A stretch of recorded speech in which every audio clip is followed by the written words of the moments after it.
Okay, we had chapter 6.4, Organelles and the Flow of Energy. Alright, so here we go. Two organelles are particularly involved in the flow of energy from the sun through all living things. Photosynthesis, a process that captures solar energy to produce carbohydrates, takes place in chloroplasts. Cellular respiration, which breaks down carbohydrates, takes down in mitochondria. Photosynthesis is the overall reaction that is basically carbon dioxide plus water plus energy can convert into glucose plus oxygen. This equation shows that hydrogen atoms are transferred from water to carbon dioxide when glucose is formed.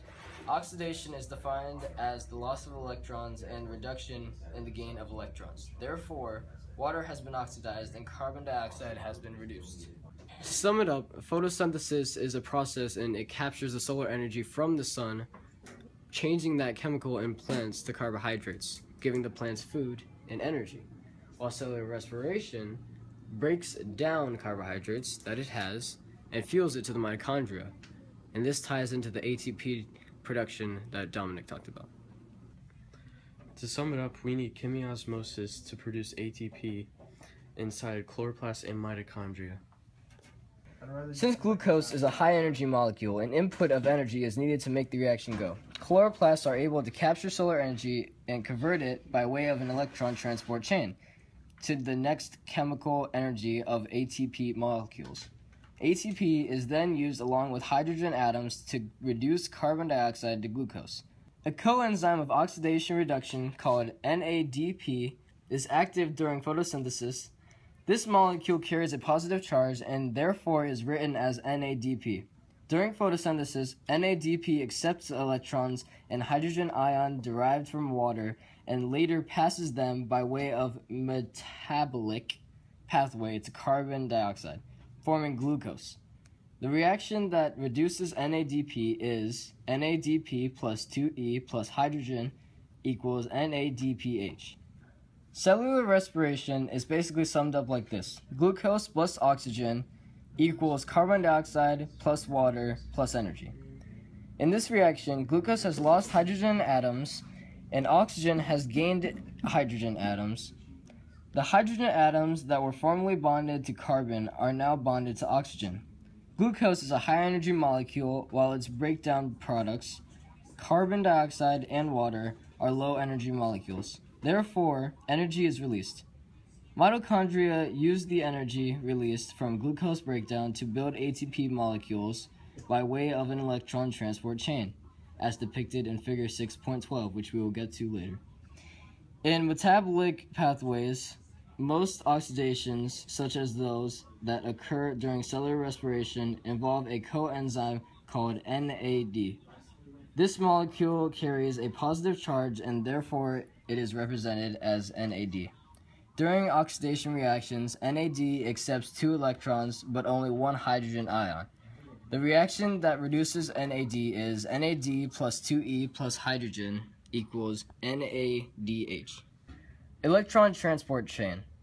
As previously mentioned, chloroplasts use solar energy to generate ATP, and mitochondria use glucose energy to generate ATP by way of an electron transport chain. An electron transport chain is a series of membrane-bound carriers that pass electrons from one carrier to another. High-energy electrons are delivered to the chain, and low-energy electrons leave it.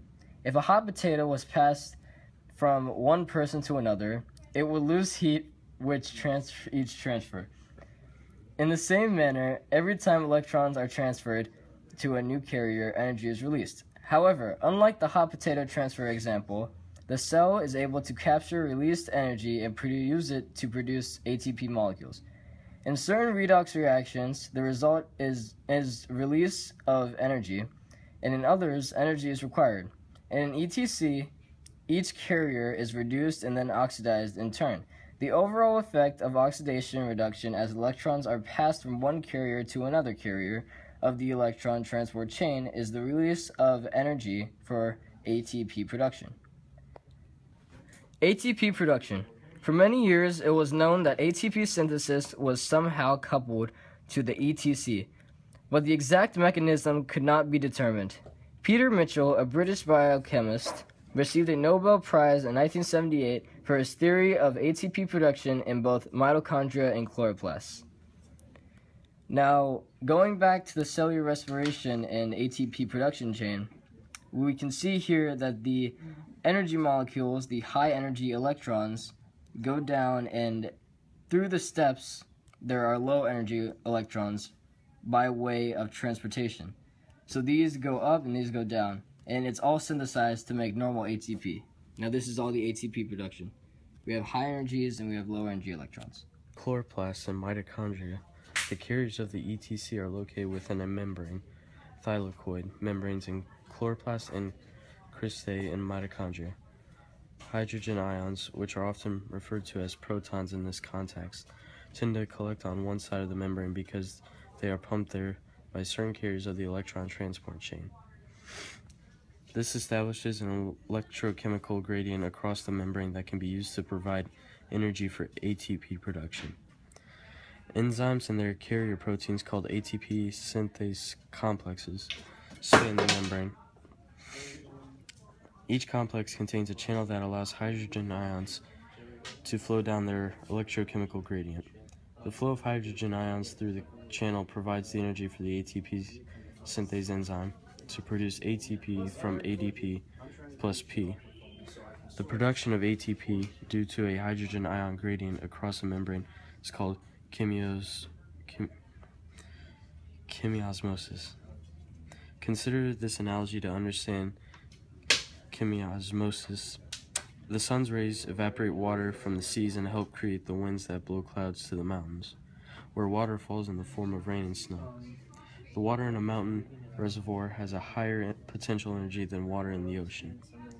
The potential energy is converted to the electrical energy when water is released and is used to turn turbines in an electrochemical dam before it makes its way to the ocean. The continual release of water results in a continual production of electricity. Similarly, during photosynthesis, solar energy collected by chloroplasts continually leads to ATP production. Energized electrons lead to the pumping of hydrogen ions across the thylakoid membrane, which acts like a dam to retain them. The hydrogen ions flow through the channel of an ATP synthase complex. This complex couples the flow of hydrogen ions to the formation of ATP, just as the turbines in an hydroelectric dam system couple the flow of water to the formation of electricity. Similarly, during cellular respiration, glucose breakdown provides the energy to establish a hydrogen ion gradient across the cristae of mitochondria. And again, hydrogen ions flow through the channel within an ATP synthase complex that couples the flow of hydrogen ions to the formation of ATP. To sum it up, photosynthesis is a process and it captures the solar energy from the sun, changing that chemical in plants to carbohydrates, giving the plants food and energy, while cellular respiration breaks down carbohydrates that it has and fuels it to the mitochondria, and this ties into the ATP production that Dominic talked about. To sum it up, we need chemiosmosis to produce ATP inside chloroplasts and mitochondria.